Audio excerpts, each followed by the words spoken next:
Today, we're diving into two of the most talked about giants in the gaming world, Hogwarts Legacy 2 and Final Fantasy VII Remake, Part 3. While we get ready to step back into the wizarding world, the countdown continues toward the biggest finale in JRPG history.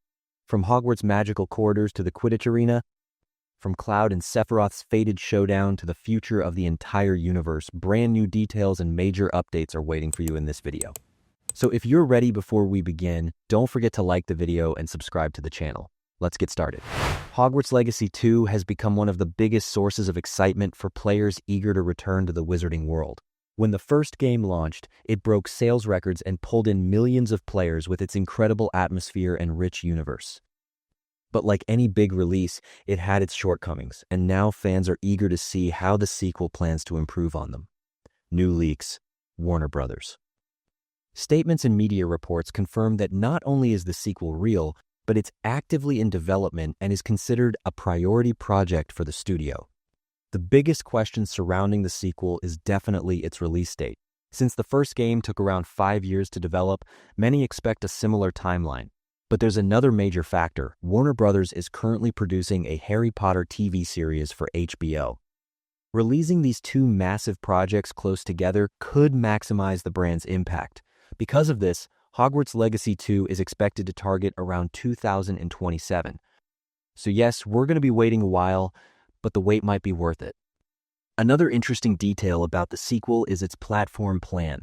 The first game launched across nearly every platform, but Hogwarts Legacy 2 will likely be next-gen focused.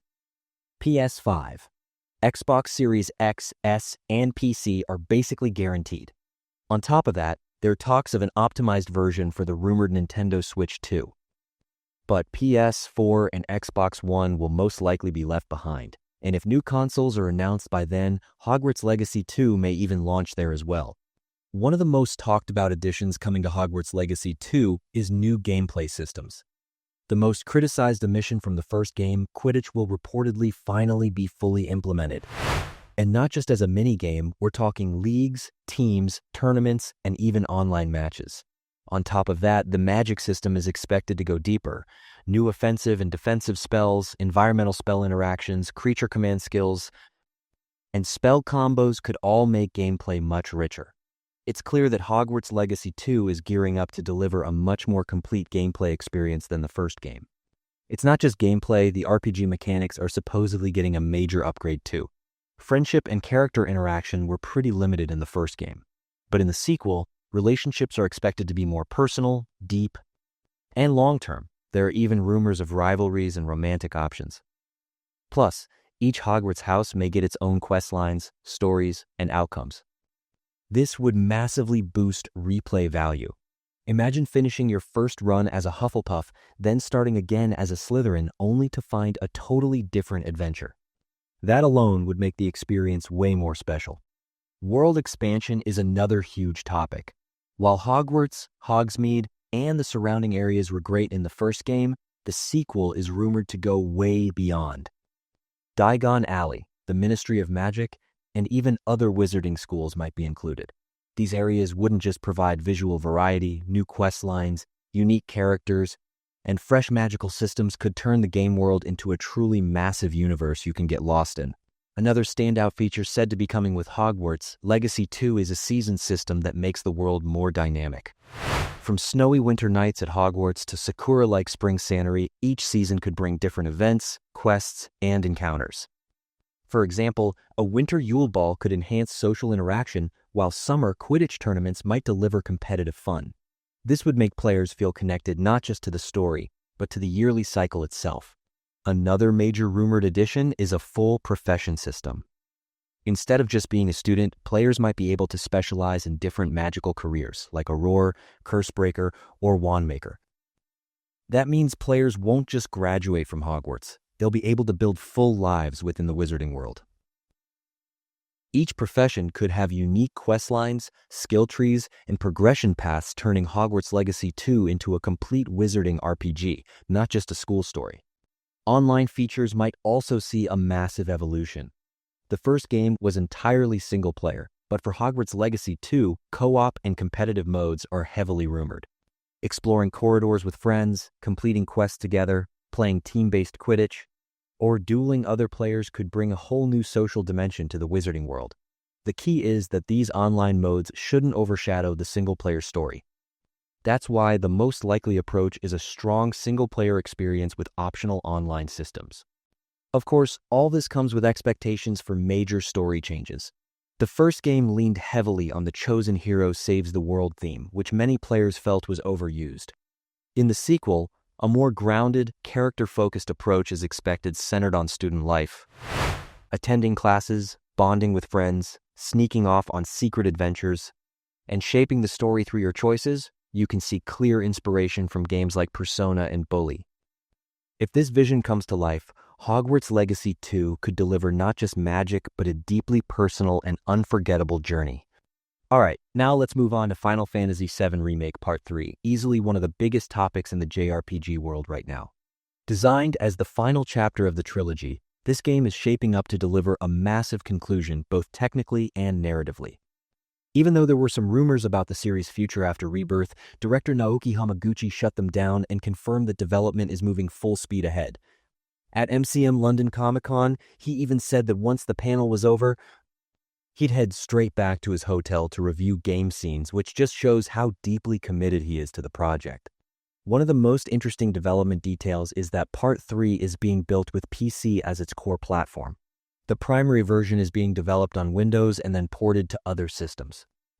This signals a shift away from the franchise's traditional PlayStation-first approach and suggests a much broader global launch. To support this, Square Enix has created a special engineering team called the Porting Squad, dedicated exclusively to platform optimization. This frees up the main team to focus on creative development. Because of this strategy, Final Fantasy VII Remake Part 3 is expected to launch simultaneously on PS5, Xbox Series X, S, and PC. There are even rumors of an optimized version for the next-gen Nintendo console. If true, this would be a first for the series. No Final Fantasy title has ever attempted such a wide, same-day release. This approach proves Square Enix is truly aiming to modernize the franchise. Delivering the same level of quality across all systems shows that the studio wants to set a new standard of accessibility and performance. Story-wise, Part 3 is rumored to be far more emotional than the previous entries. The dev team said the world map will be more compact compared to Rebirth, which should help strengthen the story's pacing. The theme of the first game was reunion, and the second focused on bonds. The third game's theme hasn't been officially revealed yet, but words like freedom and legacy are being thrown around a lot. The final confrontation between Cloud and Sephiroth will be the perfect moment to explore these themes on both a personal level and a planetary scale.